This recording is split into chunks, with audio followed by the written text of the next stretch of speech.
So hello, how are you? I am a physics teacher Snehal sir, and today we are going to see a new topic from this chapter, and that is the relation between field, that is electric field and potential. तो आज हम electric field और potential के बीच के relation की बात करेंगे. तो ठीक है, let's start our class by recalling the previous lectures. So in our previous lectures we have studied about potential. मतलब लास्ट कुछ लेक्चर्स में हमने क्या किया था, तो पोटेंशियल की बात की थी. और पोटेंशियल क्या होता है, तो इस टेस्ट चार्ज क्यू नॉट को इन्फिनिटी से पॉइंट पी पर लाने के लिए जो आप वर्क करते हो उसी को हम क्या बोलते हैं, पोटेंशियल बोलते हैं. देखो यहाँ पे आपको वर्क क्यों करना पड़ता है क्यू नॉट को इन्फिनिटी से पॉइंट पी पर लाने के लिए, क्योंकि देखो ये जो चार्ज है जो आपने ए पे प्लेस किया है ये प्लस है, और जो क्यू नॉट जो टेस्ट चार्ज होता है वो हमेशा हम प्लस ही कंसिडर करते हैं.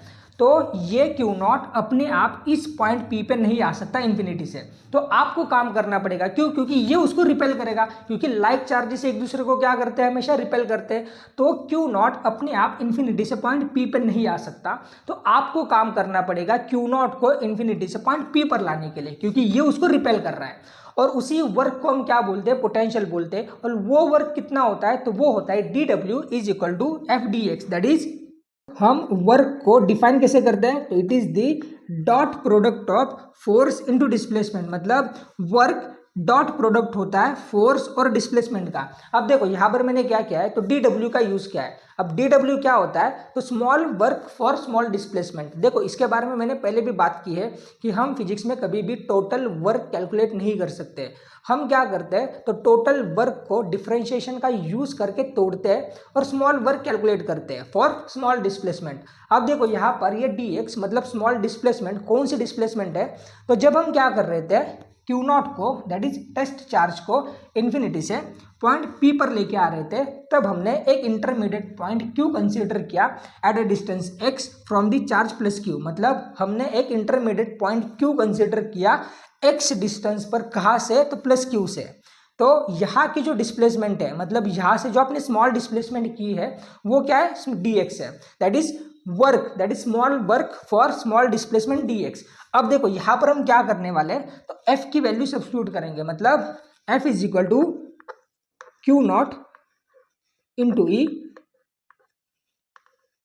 Dot d x bar. देखो यहाँ पर हमने क्या किया है, तो the relation between force and electric field का यूज किया है. दैट इज वो क्या होता है, तो f is equal to that is f bar q naught into E. इस रिलेशन का हमने क्या किया है, यूज किया है. इज इक्वल टू क्या होगा, dw. जब हमने potential due to single charge की बात की थी, तब हमने यहाँ पे f की value Q not divided by x square substitute की थी. और यहाँ पर हम क्या कर रहे हैं, तो f is equal to q naught into E bar substitute कर रहे हैं. अब देखो ये डॉट प्रोडक्ट है, और डॉट प्रोडक्ट हम कैसे तोड़ते हैं, तो वो तोड़ते हैं कॉस थीटा से. मतलब यहाँ पे क्या होगा, तो ई D x cos theta. Suppose आपके पास एक डॉट प्रोडक्ट है ए बार डॉट बी बार, तो इसको हम कैसे तोड़ते हैं, तो ए बी कॉस थीटा. अब इसमें ये जो थीटा होता है वो थीटा कौन सा एंगल होता है, तो वो एंगल होता है ए और बी के बीच का. सिमिलरली यहाँ पर ये थीटा कौन सा एंगल होगा, तो ई और डी एक्स के बीच का एंगल क्या होगा, थीटा होगा. अब हम क्या करते हैं, तो ई और डी एक्स के बीच का एंगल देखते हैं. अब देखो हम क्या कर रहे हैं, यहाँ पे प्लस क्यू चार्ज की बात कर रहे हैं. अब आपको पता होगा कि प्लस क्यू चार्ज के लिए जो इलेक्ट्रिक फील्ड लाइंस होती है या फिर इलेक्ट्रिक फील्ड होती है वो कैसी होती है, तो आउटवर्ड्स होती है. मतलब प्लस क्यू चार्ज क्या करेगा, जो इलेक्ट्रिक फील्ड प्रोड्यूस करेगा वैसे आउटवर्ड प्रोड्यूस करेगा, है ना. पर आप डिस्प्लेसमेंट कहाँ पे कर रहे हो, तो इस तरफ कर रहे हो. मतलब अगर हम पॉइंट क्यू की बात करें, तो इस पॉइंट क्यू के लिए इलेक्ट्रिक फील्ड ऐसे आउटवर्ड्स है, और जो डिस्प्लेसमेंट आप कर रहे हो वो इस तरफ है. मतलब देखा जाए तो वहां पर जो एंगल है वो कितना है, तो टोटल 180 डिग्री एंगल है. मतलब ये एंगल कितना है, तो 180 डिग्री. देखो जो इलेक्ट्रिक फील्ड होते हैं प्लस चार्जेस के लिए वो आउटवर्ड्स होती है. मतलब प्लस चार्जेस जो इलेक्ट्रिक फील्ड प्रोड्यूस करते हैं वो आउटवर्ड्स होती है ऐसे, है ना, बाहर की तरफ होती है। हाँ, निगेटिव चार्जेस के लिए इनवर्ड होती है, अंदर की तरफ होती है, लेकिन यहाँ पर हम क्या कर रहे हैं, तो प्लस क्यू चार्ज की बात कर रहे हैं, मतलब प्लस चार्ज की बात कर रहे हैं। तो उसके लिए इलेक्ट्रिक फील्ड कैसी होगी, तो आउटवर्ड होगी, मतलब बाहर की तरफ होगी। और हम डिस्प्लेसमेंट कहाँ पे कर रहे हैं, तो यहाँ पे कर रहे हैं। मतलब अगर हम पॉइंट क्यू की बात करते हैं तो पॉइंट क्यू के लिए जो इलेक्ट्रिक फील्ड होगी वो बाहर की तरफ होगी, और हम डिस्प्लेसमेंट कहाँ पे कर रहे हैं, तो इस तरफ कर रहे हैं। मतलब दोनों की डायरेक्शन कंप्लीटली अपोजिट है, इसलिए जो दोनों के बीच का एंगल है वो कितना है, तो 180 डिग्री है। देखो यहाँ पर cos थीटा, मतलब cos कितना है, तो 180 डिग्री है, और cos 180 कितना होता है, तो वो होता है -1। मतलब यहाँ पे Q नॉट इंटू ई डी एक्स इंटू -1 आएगा। क्यों, क्योंकि cos 180 होता है -1। मतलब अगर cos थीटा की बात करते हैं, दैट इज cos 180 की, वो कितना है, तो वो है -1। इसलिए हमने क्या किया, यहाँ पे cos थीटा की जगह पे -1 सब्स्टिट्यूट कर दिया। दैट इज ये कितना होगा, ये होगा -Q nought E D X is equal to क्या होगा, डी डब्ल्यू।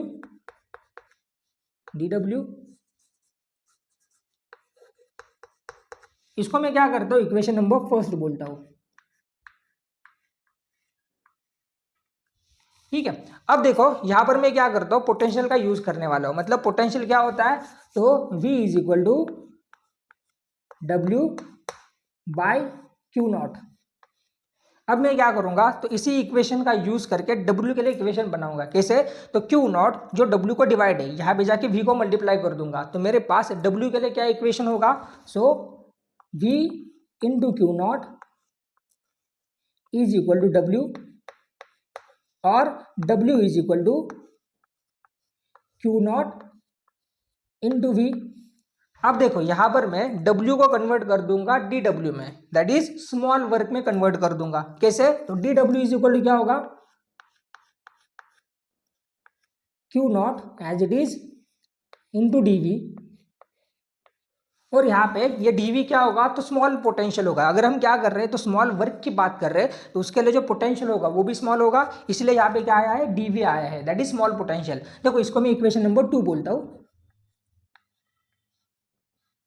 अब देखो, अब मुझे क्या करना है, तो बस इक्वेशन 1 एंड इक्वेशन 2 को कंपेयर करना है, क्योंकि देखो इक्वेशन 1 की LHS और इक्वेशन 2 की LHS दोनों इक्वल है, दैट इज DW। तो अगर उनकी LHS इक्वल है तो हम क्या कर सकते हैं, उनकी RHS भी इक्वल कंसिडर कर सकते हैं। देखो अगर दोनों की LHS इक्वल है तो हम दोनों की RHS भी क्या कर सकते हैं, इक्वल कंसिडर कर सकते हैं। अब यहाँ पे इक्वेशन 1 की RHS क्या है, तो -Q that is Q nought E D X is equal to equation 2 की RHS क्या है, तो Q नॉट इंटू DV। सो